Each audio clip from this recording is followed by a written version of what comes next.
We have been to many countries and going to Cuba for the first time really excited us. You might wonder if foreigners are permitted to travel to Cuba. The answer is yes. While U.S. citizens like us may face some restrictions, we can visit Cuba as independent travelers. Independent travelers like you and I can qualify under the conveniently vague support for the Cuban people, which is the easiest option for people looking to explore the island. We will tell you more about the visa application process near the end of the video. So, stay with us until the end. Please subscribe to our channel, give us a like. Flying to Havana is an easier part of the Cuba conundrum. There are many direct flights flying between Miami and Havana daily. There are also many direct flights flying from Canada and several major European countries to Havana too. We flew from Miami to Havana and within less than an hour, we landed in Havana, an amazing city full of history. Cuba is an island nation in the Caribbean, located south of the United States and east of Mexico. It is the most populous island in the Caribbean, with a population of over 11 million people. Havana is the capital and largest city of Cuba.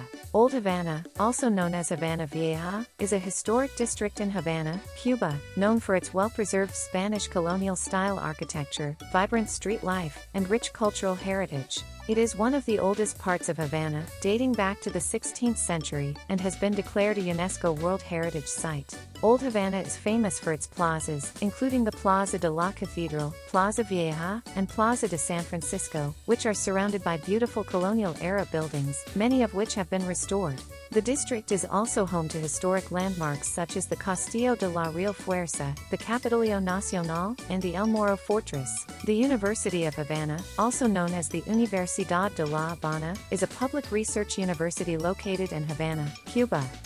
Founded in 1728, it is one of the oldest universities in the Americas, and one of the most prestigious institutions of higher education in Cuba. It was established during the Spanish colonial period. Its campus is small but really beautiful.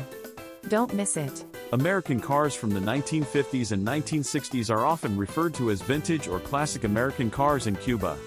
These cars were widely used in Cuba before the revolution and many have been preserved and continue to be used as everyday transportation. They are also popular among tourists and have become a symbol of Cuba's unique history and culture. When you're in Cuba, don't forget to try 1. Mojitos, a popular Cuban cocktail made with rum, lime juice, sugar, mint, and soda water. 2. Ropa Vieja, a flavorful stew made with slow-cooked beef, onions, garlic, and peppers. 3. Arroz con pollo, a traditional dish of rice and chicken flavored with a variety of spices and seasonings. 4. Moro y Cristianos, black beans and rice, a staple dish in Cuba. 5. Yuca, a starchy root vegetable that is often boiled or fried and served as a side dish. 6. Tamales, small, savory corn cakes filled with meat, cheese, or other ingredients. 7. Medianoche sandwich, a popular Cuban sandwich made with roasted pork, ham, cheese, pickles, and mustard, served on a sweet, eggy bread. 8. Cuban coffee, a strong, sweet coffee that is traditionally served in small cups. 9. Daiquiris, a sweet and fruity cocktail made with rum, lime juice, and sugar. How to get a travel card? If you go to AA.com, you can see on the website that says, flying to Cuba from or through the US for tourism is not allowed. However, there are 12 permitted reasons for travel. For most travelers like us who are just tourists, select support for the Cuban people. Cuba requires that all arriving travelers have a tourist card or visa to enter the country. This visa is to be purchased for all non-Cuban-born travelers that are traveling under one of the 12 permitted categories. Tourist cards are not valid for individuals born in Cuba.